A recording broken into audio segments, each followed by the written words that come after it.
홍콩 시위가 14주째 이어지고 있습니다. 특히 지난주에는 시위대가 요구했던 송환법이 철회된다는 보도까지 나오면서 홍콩인의 승리라는 얘기도 나왔는데요. 이 홍콩 사태가 나랑 무슨 상관이냐고요? 그리고 또 왜 홍콩 사람들은 계속해서 시위를 벌이냐고요? 한번 알아봤습니다. 가장 대표적인 이유가 송환법 때문입니다. 송환법이 뭐냐? 홍콩에 거주하는 중국 반정부 인사를 중국으로 강제로 데려갈 수 있도록 하는 법안입니다. 이걸 철회하려고 시위대가 무려 3달이나 넘게 시위를 하는 겁니다. 근데 이것뿐만이 아닙니다.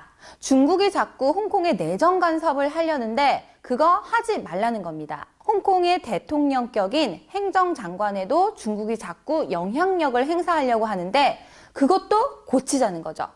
그래서 시위대의 요구사항은 송환법 철회 말고도 4가지나 더 있습니다. 경찰의 강경 진압에 관한 독립적 조사, 시위대 폭도 규정 철회, 체포된 시위대의 조건 없는 석방 및 불기소, 행정장관 직선제 실시까지.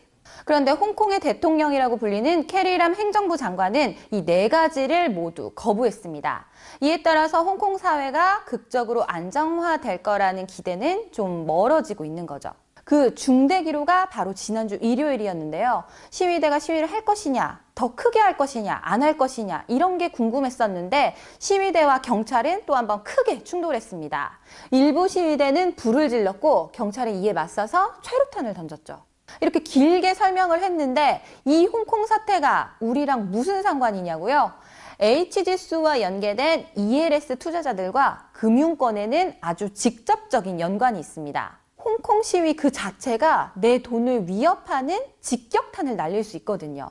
무슨 말이냐 하면 홍콩 시위가 일어날 때마다 홍콩 주식시장도 요동을 칩니다. ELS가 주가지수를 기초 자산으로 하잖아요. 이 주가지수, H지수가 흔들릴 때마다 이 ELS의 손실 구간에 진입할 수도 있고 진입하지 않을 수도 있으니까 투자자들은 그야말로 노심초사인 거죠.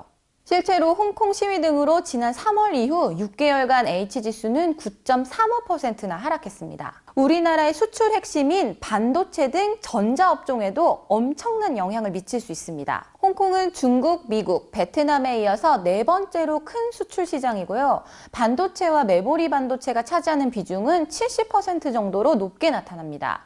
홍콩을 거쳐 중국에 수출하면 관세를 면제받는 경우가 많아서죠. 거기다 홍콩을 통해 중국에 재수출을 많이 하는데 홍콩 중국 간 갈등이 격화되면 다른 나라에 비해서 우리나라에 미친 영향은 더욱 커지는 거죠.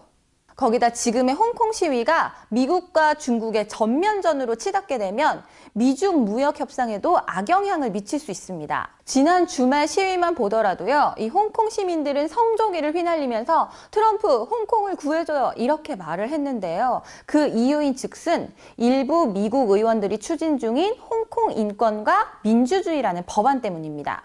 미국이 홍콩에 무역특별 대우 지위를 주는 대신 홍콩 인권과 자유를 억압하면 제재해야 한다는 내용을 담고 있습니다. 홍콩 시위에 지지하는 미국 정부와 자치권의 발언들이 조금만 나와도 발끈하는 중국 정부가 이걸 곱게 볼 리는 없잖아요.